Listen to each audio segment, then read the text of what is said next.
ಚಾಮರಾಜನಗರ ಕ್ಷೇತ್ರದ ವಿವಿಧ ಗ್ರಾಮಗಳಲ್ಲಿ ನೂತನ ಸಚಿವ ಶ್ರೀ ಪುಟ್ಟರಂಗಶೆಟ್ಟಿ ಬರವೀಕ್ಷಣೆ. ಚಾಮರಾಜನಗರ ವಿಧಾನಸಭಾ ಕ್ಷೇತ್ರದ ನೂತನ ಸಚಿವ ಶ್ರೀ ಪುಟ್ಟರಂಗಶೆಟ್ಟಿ ಅವರು ಪ್ರವಾಸ ಕೈಗೊಂಡು ಬರ ಅತಿವೃಷ್ಟಿ ಪರಿಶೀಲಿಸಿದರು. ಚಾಮರಾಜನಗರ ವಿಧಾನಸಭಾ ಕ್ಷೇತ್ರದಲ್ಲಿ ಬರ ಅತಿವೃಷ್ಟಿ ಸಂಬಂಧ ಜಿಲ್ಲಾ ಹಾಗೂ ತಾಲೂಕು ಆಡಳಿತದ ಮತ್ತು ಸ್ಥಳೀಯ ಜನಪ್ರತಿನಿಧಿಗಳೊಂದಿಗೆ ಪ್ರವಾಸ ಕೈಗೊಂಡಿದ್ದರು. ಕ್ಷೇತ್ರದ ಯರಗನಹಳ್ಳಿ, ಶಿಂಡಯ್ಯನಪುರ, ಮಾದಲವಾಡಿ ಗ್ರಾಮಗಳಿಗೆ ಭೇಟಿ ನೀಡಿ ಬರ ಅಧ್ಯಯನ ನಡೆಸಿ ಮಾತನಾಡಿ, ಮುಖ್ಯಮಂತ್ರಿ ಡಿ.ಕೆ. ಶಿವಕುಮಾರ್ ಅವರ ಸೂಚನೆ ಮೇರೆಗೆ ಜಿಲ್ಲೆಯಲ್ಲಿ ಬರ ಅಧ್ಯಯನ ನಡೆಸಿ ಸರ್ಕಾರಕ್ಕೆ ವರದಿ ಸಲ್ಲಿಸಲಾಗುತ್ತದೆ. ಈ ಸಂದರ್ಭದಲ್ಲಿ ಕಾಡಾಧ್ಯಕ್ಷ ಪಿ. ಮರಿಸ್ವಾಮಿ, ಜಿಲ್ಲಾಧಿಕಾರಿ ಶ್ರೀರೂಪ, ಜಿಲ್ಲಾ ಪಂಚಾಯತ್ನ ಸಿಇಒ ಮೊನಾರೋತ್, ತಹಶೀಲ್ದಾರ್ ಗಿರಿಜಾ, ಜಂಟಿ ಕೃಷಿ ನಿರ್ದೇಶಕ ಭಾನುಪ್ರಕಾಶ್, ಸಹಾಯಕ ಕೃಷಿ ನಿರ್ದೇಶಕಿ ವಿರೂಪ, ಇತರ ಅಧಿಕಾರಿಗಳು ಹಾಜರಿದ್ದರು. ವರದಿ ಹೊಮ್ಮನಂಜುಂಡ ನಾಯಕ್, ಪ್ರಜಾಪವರ್ ಟಿವಿ, ಚಾಮರಾಜನಗರ.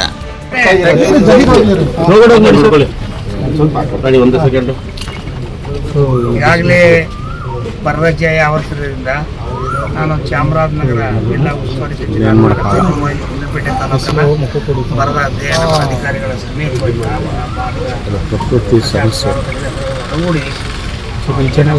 ಅದೇ ರೀತಿ ಮೂರು ಭಾಗದಲ್ಲಿ ಅಲ್ಲಿ MLA ಆದಂಥ ಮಂಜುನಾಥ್ರವರು, ಹಾಗೆ ಮಾಜಿ ಶಾಸಕರಾದಂಥ ನರೇಂದ್ರ ಅವರು, ಎಲ್ಲ ಅಧಿಕಾರಿಗಳು ಸೇರಿ ಆ ಭಾಗದಲ್ಲಿ ಇವತ್ತು ಚಾಮರಾಜನಗರ ಕ್ಷೇತ್ರ ತಾಲೂಕು ಮತ್ತು ಕೊಳ್ಳೇಗಾಲ ಕ್ಷೇತ್ರ ಪಟ್ಟಗೆ ಚಾಮರಾಜ ತಾಲೂಕು ಇದನ್ನು ಇವತ್ತು ಅಧ್ಯಯನ ಮಾಡ್ತಾಯಿದ್ದೀವಿ. ನಾವು ಎಲ್ಲೆಲ್ಲಿ ಕುಡಿಯಲು ಸಮಸ್ಯೆ ಆಗಿದೆ, ನೀವು ಏನು ತೊಂದರೆ ಆಗಿದೆ, ಯಾವ ರೀತಿ ಕ್ರಮ ತಗೋಬೇಕು ಅನ್ನೋದನ್ನು ನಾವು ಸರ್ಕಾರ ಗಮನ ತುಂಬಾ ಮುಖ್ಯಮಂತ್ರಿ ವರದಿ ಸಲ್ಲಿಸಬೇಕಾದ್ರಿಂದ ಈ ಒಂದು ಅಧ್ಯಯನ ಮಾಡ್ತಾಯಿದ್ದೀವಿ. ಈಗ ಬಿಡದಿ ಪಾದಯಾತ್ರೆ ಆರಂಭವಾಗಿದೆ. ಕಾಂಗ್ರೆಸ್ನ ವಿರುದ್ಧವಾಗಿ, ಸರ್ಕಾರ ವಿರುದ್ಧವಾಗಿ JDS ಮತ್ತು BJP ಈಗ ಪಾದಯಾತ್ರೆ ನಡೆಸ್ತಾ ಇದೆ. ಇದು ಪ್ರಾಯಶ್ಚಿತ ಯಾತ್ರೆ ಅಂತ ತಾವು ಹೇಳ್ತೀರಾ? ತಾವು ಮಾಡಿದ್ದು ಪ್ರಾಯಶ್ಚಿತ ನಾವು ಮಾಡ್ತಾ ಇದೀವಿ ಅಂತ ಕುಮಾರಸ್ವಾಮಿ ಹೇಳ್ತಾರೆ. ಇಲ್ಲ, ಅವರೇ ಮೊದಲು ಮಾಡಿದರು, ಅವರಿಂದ ಆಗದಕ್ಕೆ ನಾವು ಮಾಡ್ತಾ ಇದ್ದೀವಿ.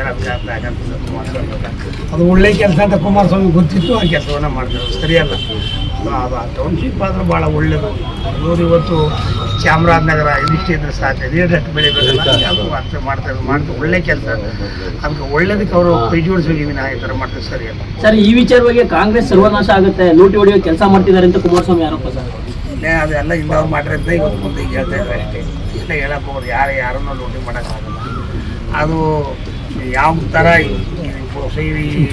ಬೆಳವಣಿಗೆ, ಕೆಲವೆಲ್ಲ ಬೆಳವಣಿಗೆ ಅದೇ BJP ಸರ್ಕಾರ ರೈತರನ್ನೇ ಶಾಸಕನೆಲ್ಲ ದಿಗ್ತಪ್ಪಿಸೋದು ಏನು ಕಮಲ.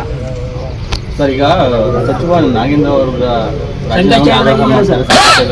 ಆರಂಭದಲ್ಲಿ ವಿಘ್ನ ಆಗ್ಬಿಡ್ತಲ್ಲ ಸರ್. ಕೋರ್ಟ್ ಅಂತ ಹೇಳಿತ್ತು, ಯಾವುದೇ ಕಾರಣಕ್ಕೂ ಡೆಲ್ಲಿಗೆ ಹೋಗೋದಿಲ್ಲ, ನಿಖರವಾದಂತ ಕಾರಣ ಕೊಡಿ ಅಂತ ಹೇಳಿ. ಬಟ್ ಕೋರ್ಟ್ ಪರ್ಮಿಷನ್ ಮೀರಿ ಅವರು ಡೆಲ್ಲಿಗೆ ಹೋಗಿದ್ದಾರೆ. ಈಗ ಕೋರ್ಟ್ ಆದೇಶ ಮೀರಿದ್ರೆ ಅದಕ್ಕೆ ತಪ್ಪಾಗ್ತದೆ, ಅದೇನು ಆಗಬೇಕಾದ ಕ್ರಮ ಆಗ್ತದೆ.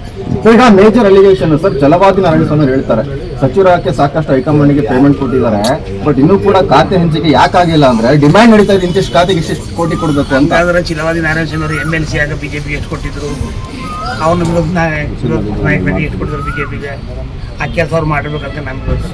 ನಮ್ಮ ಹತ್ರ ಯೋಗ್ಯತೆಯಿಂದ ನಾವು ಕೊಡೋದು ಅಲ್ಲ.